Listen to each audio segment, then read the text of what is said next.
Bonjour à tous et à toutes et bienvenue sur la chaîne Reflet de Lune, j'espère que vous allez bien. Merci pour votre présence aujourd'hui. On se retrouve pour le tirage prédictif de la semaine du 13 au 19 mai pour le signe de la Vierge, Soleil, Ascendant ou Lune en Vierge. On regarde l'énergie de votre semaine. Vous avez la spirale qui nous parle d'évolution. Alors, pour moi, ici, il y a des situations qui évoluent, qui se dénouent, peut-être qui se débloquent, qui avancent.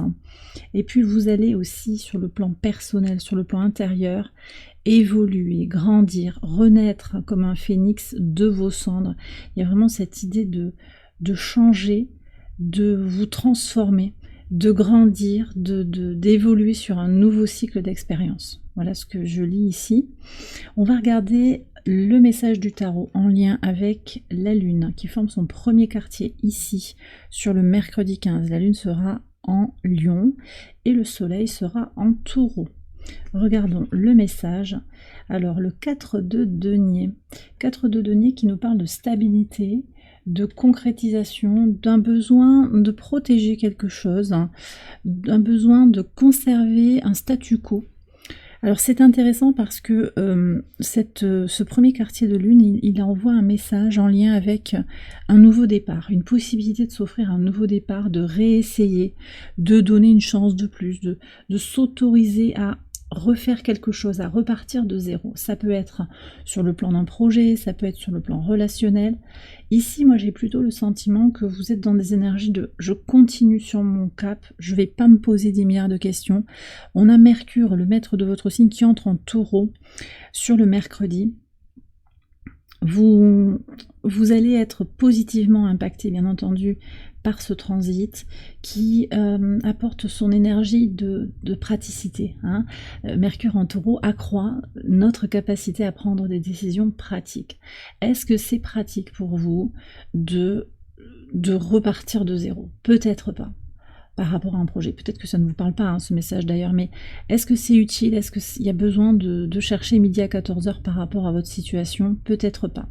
En tant que mercurien, que mercurienne, peut-être que vous avez besoin justement de tenir, en tout cas ce 4 de denier, c'est ça qui m'indique, vous avez besoin de tenir votre cap, de montrer que vous avez déjà maturé votre projet. Bien entendu que si vous sentez que c'est ajusté, de recommencer, de donner une chance de plus, de dire ok, on remet tout à plat et on repart, faites-le, il n'y a pas d'interdiction. Ce n'est qu'un message ici de l'univers que je vous transmets. Vous le prenez s'il résonne par rapport à votre situation, bien entendu, vous avez votre libre arbitre. Mais ce que je ressens plutôt, c'est que vous n'allez pas tergiverser, vous n'allez peut-être pas complexifier la situation qui est déjà assez chargée. On me dit quand même qu'il y a une situation qui est compliquée, avec beaucoup de facteurs. Vous allez simplement continuer et savoir que, ok, peut-être qu'il y a eu des questions, effectivement, mais ce nouveau départ, en fait, finalement, vous allez vous dire, la nouveauté, c'est que je me pose plus de questions. Je sais ce que je protège, je sais ce que je tiens, le cadre, je sais ce que j'ai, et on va repartir de là. On va continuer à évoluer dans le cadre qui a déjà été posé. Donc il y a peut-être des décisions qui ont été prises sur les semaines passées et vous allez continuer, en tout cas c'est ce que je ressens avec ce 4 de denier, vous persévérez dans votre chemin, dans une impulsion aussi de concrétisation. Le 4 de denier, c'est le soleil en Capricorne, donc on est dans cette impulsion de je construis, je bâtis, je persévère parce que je sais que ça va évoluer positivement tout ça. Voilà ce que je lis ici. Allez, on regarde les messages au quotidien. Sur le lundi 13, d'abord, vous avez le 4 de bâton, donc encore un 4. Intéressant parce qu'on a des énergies vraiment de concrétisation, de construction de son intériorité qui renvoie aussi à cette notion de l'évolution avec la spirale. Et vous avez le pan. Donc il y a bien quelque chose qui se construit en soi par rapport à votre épanouissement personnel, par rapport à votre enfant intérieur, par rapport à votre identité. Il y a vraiment quelque chose qui se bâtit, qui se sécurise, qui prend corps. Je pense que les choix que vous avez faits sur les semaines passées, ils sont confirmés. Ils vous confirment que vous êtes sur la bonne voie. Que ce soit sur le plan professionnel, sur le plan relationnel, sur le plan personnel, familial, ça peut être ça aussi. Vous avez fait des choix qui vous servent, au sens de qui servent votre bien supérieur. D'accord? Donc bien sûr, il y a des hésitations, peut-être qu'il y a des jugements, on dit ouais, tu vas pas y arriver, mais qu'est-ce que tu es en train de faire? Je suis pas d'accord avec toi. Les gens à l'extérieur regardent ça un petit peu de façon interloquée peut-être, suspicieuse pour certains, on me dit, ouais, dubitative, ils y croient pas. Mais en fait, vous, peu importe ce que les autres vous disent, vous savez, et vous avez les bons signaux, vous savez ce que vous allez chercher, vous comprenez votre situation, et vous continuez à stabiliser, à construire. Très bien. Sur le mardi 14, qu'est-ce qu'on a ici? Hop, elle est sortie à l'envers, pardon. Alors on a... Ah oui, c'est le 3 d'épée ça. Ouais, c'est le 3 d'épée. Alors, il y a un départ. Il y a un départ. Alors pour certains, il peut s'agir du départ d'un ami qui est assez décevant. Il y a un éloignement. Alors c'est peut-être l'ami qui a eu un comportement inconstant. Il y a eu quelque chose, c'est possible. On a cette idée de devoir partir parce que des limites ont été atteintes. Vous voyez, c'est ça que je comprends. Alors, c'est peut-être vous qui partez, c'est peut-être vous qui vous éloignez de cet ami, c'est peut-être cet ami qui s'en va. Peut-être qu'il y a aussi un déplacement, un déménagement, où vous ne serez plus en contact avec cette personne pour une raison ou pour une autre. C'est quelqu'un avec qui vous avez partagé beaucoup de temps. Ça peut être une situation romantique qui s'est effritée petit à petit. Ça peut être aussi une relation amicale qui s'est dégradée, effilochée encore une fois. On me parle quand même aussi d'une solution, parce que le 3 c'est quand même une énergie de créativité. On cherche une solution, on se triture les méninges pour aller vers une personne à qui l'on tient particulièrement. D'accord, mais ça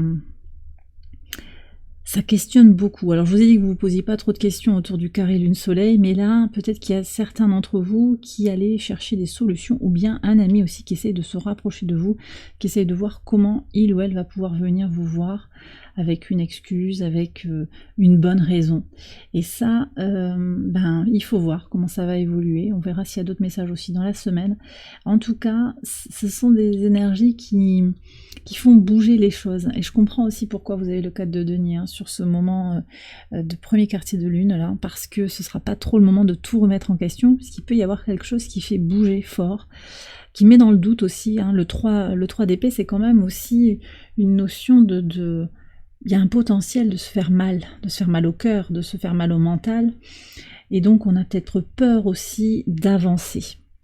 Voilà, ça peut être aussi quelqu'un à l'extérieur de vous, un bon ami, une bonne amie, quelqu'un qui a des liens d'attachement forts avec vous, de loyauté, qui a peur de vous perdre, ou qui a peur de vous faire de la peine. Il peut y avoir ça aussi. Les choses sont troubles un petit peu, mais je pense qu'il y a de la vérité qui va émerger. Oui, mercredi 15, alors qu'est-ce que vous avez? Vous avez, ici c'est le 3 de bâton, c'est ça? Ouais, c'est le 3 de bâton. 3 de bâton. Oui, alors, on a l'évolution intérieure de son secret. Donc vos projets, je ne sais pas ce que c'est, vos projets, ils vous concernent tout particulièrement, ils sont très privés, ce sont des choses que vous n'avez peut-être pas annoncées à tout le monde, c'est quelque chose qui vous concerne sur le plan très personnel, et vous tenez bon, vous avancez, vous continuez à évoluer sur les projets. Encore ce 3 qui nous parle vraiment de créativité, d'ailleurs ça vous stimule en fait, le fait de maintenir ce cap par rapport à ce que vous avez enclenché, ça vous aide à vous finalement à focaliser votre énergie sur la créativité. Et on a un soleil conjoint à Vénus au trigone de votre signe jusqu'au 10 juillet. On me coupe un peu, je pense qu'il y a quelqu'un qui essaie de vous bloquer sur le plan de votre expression créative. Mais vous n'allez pas vous laisser faire. Voilà ce que je reçois. Ouais, en fait, au moment de ce premier quartier de lune, la lune est au trigone de Chiron.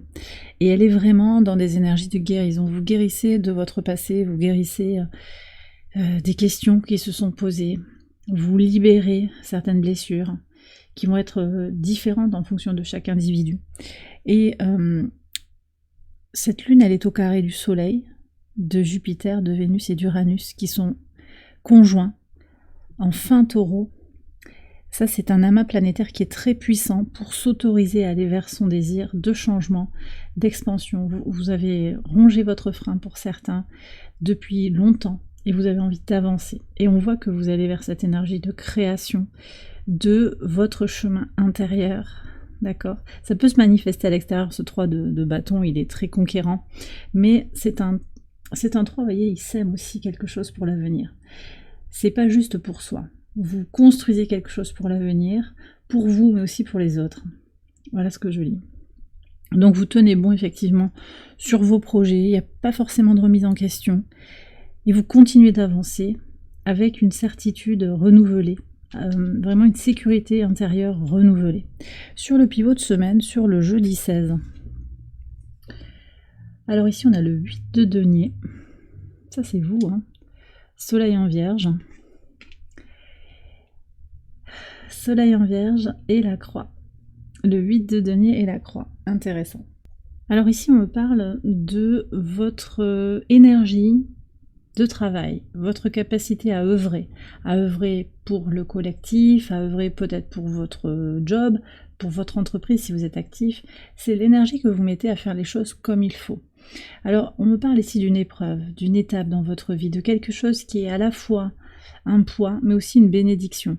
Parce que ces épreuves, la dureté en fait de la vie, de ce que vous traversez sur le plan professionnel ou sur le plan de comment vos efforts payent ou pas, ça vous annonce, ça vous donne des messages sur là où vous en êtes sur le plan intérieur. Est-ce que vous êtes dans votre mission de vie ou pas? Et donc il y a quelque chose qui se dessine, qui vous aide à grandir, à faire grandir votre temple intérieur. Je suis avec Saturne ici en Poisson, à l'opposé de votre signe. Ce sont tous les freins qui vous demandent aussi de... Saturne, c'est le frein, c'est les blocages, qui vous demandent d'être vraiment certain, voyez, des choix que vous faites actuellement dans votre vie. C'est comme si les freins, les blocages vous demandent, ok, t'es sûr là, voilà.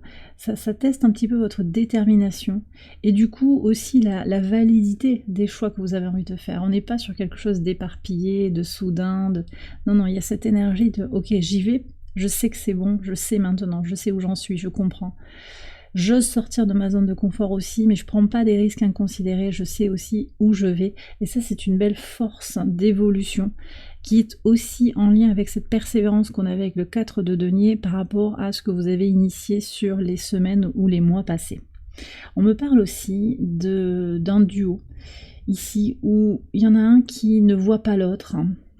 C'est peut-être vous qui aimeriez être remarqué par cette personne, l'autre fait mine de ne pas vous voir, mais en fait il est très très près de vous. Et d'ailleurs peut-être qu'il y a, ici on peut venir me parler d'un lien d'âme, une connexion dans l'invisible, plus que dans la matière. Cette personne, elle a envie d'être avec vous, mais elle n'ose peut-être pas vous le dire. Peut-être qu'il y a eu des échanges de mots par le passé qui ont été blessants. Voilà. Dans le concret, dans la matière, les choses qui ont été dites ont peut-être été décevantes, mais en fait cette personne elle tient à vous et elle fait mine de pas trop vous calculer, voyez. Et ça aussi ça fait partie d'une épreuve parce qu'il y a quelque chose de supérieur dans une énergie de lien tournée vers l'amour inconditionnel, l'amour vis-à-vis de vous-même et aussi vis-à-vis de cette personne, peu importe comment elle se comporte dans la matière. Alors je vous parle pas de relations toxiques, je vous parle pas de relations avec un pervers narcissique, c'est pas du tout ça, mais il y a quelque chose comme ça d'un contact. On a encore cette énergie d'urgence constante là qui est là. Ouais. C'est l'ego en fait qui parle. Je veux des certitudes, je veux savoir comment l'autre est attaché à moi, mais il y a quelque chose en fait à reconnaître dans l'invisible, dans un chemin guidé. Un chemin d'âme guidé. Voilà, si ça ne vous parle pas, si vous n'êtes pas en lien d'âme, c'est que c'est pas pour vous le message. Donc là, je suis pas en train de vous parler d'une relation avec le jeu du chat et de la souris, avec des manipulations, c'est pas ça. Mais il peut y avoir des liens très forts spirituellement qui donnent un peu cette impression. Et où finalement, le lien, il se passe dans l'invisible, dans l'ombre, dans vraiment ce qui est ténu et dans dans les terres, quoi. Voilà. Ok, alors on continue sur le vendredi 17. 7 de coupe. 7 de coupe, c'est intéressant ici comment il sort. Ouais. C'est intéressant, je crois que vous avez le 7 de coupe dans votre énergie en maison 1 sur votre tirage du mois de mai. Et on l'a eu dans l'extension aussi, il est revenu très souvent. Là c'est intéressant comment il sort avec cette boule de cristal. Alors j'ai des gens qui vont prendre une consultation ouais, avec une voyante ici, mais j'ai aussi des gens qui vont plonger en eux-mêmes pour comprendre quelque chose. Alors qu'est-ce qu'on a sur le plan astral? On a une lune conjointe à la lune noire dans votre signe. Ah ok. Au trigone de Vénus et d'Uranus. Qu'est-ce que je dois changer sur le plan émotionnel, relationnel? Il y a quelque chose de toute façon que vous sentez qui doit venir, hein. Ce détachement d'un lien avec votre autre, avec cet ami. Il y a quelque chose à faire évoluer sur le plan émotionnel. Comment je me donne de l'amour à moi. Il y a quelque chose que vous allez comprendre sur ce vendredi, hein, très clairement. Ok, on continue avec le samedi 10 d'épée, fin de cycle. On arrête de compenser. Ouais. Ok, donc un week-end... on me dit chavirant, d'accord. Ouais. Et sur le dimanche, qu'est-ce qu'on a? 7 de bâton et le renard. Ouais, alors sur le week-end, on a des énergies vraiment beaucoup plus fluctuantes. Avec une difficulté, alors soit c'est vous, soit c'est à l'extérieur de vous, une difficulté à être sincère par rapport à quelqu'un. C'est peut-être quelqu'un aussi qui n'est pas sincère par rapport à vous, qui vous donne du fil à retordre, mais on me dit ici que sur le samedi, vous allez vraiment comprendre que vous êtes sur une fin de cycle, vous ne vous prenez plus la tête, vous allez évoluer vers autre chose pour aller vers votre vérité en fait intérieure. On est sur les énergies avec la lune en balance qui renvoie, alors la lune véritable, la lune noire véritable, elle est en vierge au moment de la semaine. Là, elle reviendra, elle revient en balance le 26 mai. Mais il y a quand même encore ce que je ressens en lien avec les libérations des traumatismes relationnels. Le désir d'harmonie intérieure, d'harmonie avec les autres et de réalisation personnelle. Comment je fais pour trouver ma place, me réaliser sans créer de chaos autour de moi. Et là, 10 d'épée, je pense qu'il y a quand même quelque chose qui est que peut-être c'est compliqué de tout harmoniser et que forcément il va falloir trouver un juste milieu, une solution. Mais en tout cas, moi je sens que c'est plus possible pour vous sur le plan mental, sur le plan psychologique et même sur le plan émotionnel. C'est plus possible de vous suradapter, de jouer un rôle, de faire semblant. Vous ne pouvez pas être dans ce mensonge. Donc vous allez avoir besoin de clôturer le cycle, de le faire évoluer. Je vous ai dit qu'il y avait des choses qui se débloquaient. Mais le problème, c'est qu'il y a autour de vous des personnes qui ne sont pas sincères, qui sont bloquantes, qui n'œuvrent pas du tout pour vous. Là, moi, j'ai une femme brune avec des cheveux raides. J'ai quelqu'un qui est sévère en fait, qui vous juge, qui sait mieux que les autres. C'est peut-être quelqu'un de proche d'une autre personne, vous voyez. C'est quelqu'un qui peut influer sur la personne avec qui vous avez besoin de clôturer, de boucler un dossier, vous voyez. Et cette personne, elle vous donne du fil à retordre indirectement. C'est quelqu'un d'assez toxique. Hein. C'est quelqu'un d'assez toxique. On me dit aussi que peut-être vous vous reconnaissez dans ce renard, cette insincérité, vous ne voulez plus jouer ce rôle-là, c'est trop pesant en fait. Ça vous prend de l'énergie, ça vous met pas dans de bonnes ondes. Vous avez une aspiration aussi à aller vers autre chose. Sur le plan astral, on a la lune qui est en balance, donc en quête vraiment d'équilibre intérieur, qui vient à la conjonction du nœud sud, opposé à Mars conjoint au nœud nord. Donc on est vraiment sur cette activation des libérations. C'est libération, mais ça passe par un équilibre émotionnel. C'est fondamental pour vous de prendre du temps, de vous reposer, de vraiment vous ménager, de pas trop charger les choses, pour être bien reposé, pour vous sentir en paix avec vous-même et vraiment sortir des illusions, sortir d'un désir de concorde, parce que j'ai le sentiment en fait que sinon vous agissez autrement, pas pour votre intérêt. C'est pas aussi une notion d'égoïsme, c'est vraiment d'agir pour son intérêt, en faisant au mieux avec les composantes de votre vie actuelle, hein, ça c'est certain. Mais sinon vous vous y perdez en fait. Et quand vous êtes fatigué, que vous n'êtes pas bien reposé, en fait, voilà, ça cogite peut-être, ou vous êtes tenté de prendre des décisions sous le coup de l'urgence, sous le coup d'une émotion, et puis finalement après, ben, ça donne des choses qui ne sont pas alignées. Et ça, c'est une véritable évolution. Je sens que tout vous pousse à vraiment vous libérer de quelque chose et à agir beaucoup plus en conscience, avec vraiment un sentiment d'alignement avec la véritable version de vous-même. Et bien voilà les vierges, j'ai terminé votre tirage, j'espère qu'il vous a éclairé. Si c'est le cas, je vous invite à liker la vidéo et à vous abonner si vous ne l'avez pas encore fait. Vous pouvez également aller voir les autres vidéos de cette série pour votre ascendant ou pour votre lune. Je vous souhaite une excellente semaine, je vous embrasse bien fort et je vous dis à très bientôt pour les prochaines vidéos. Bye bye.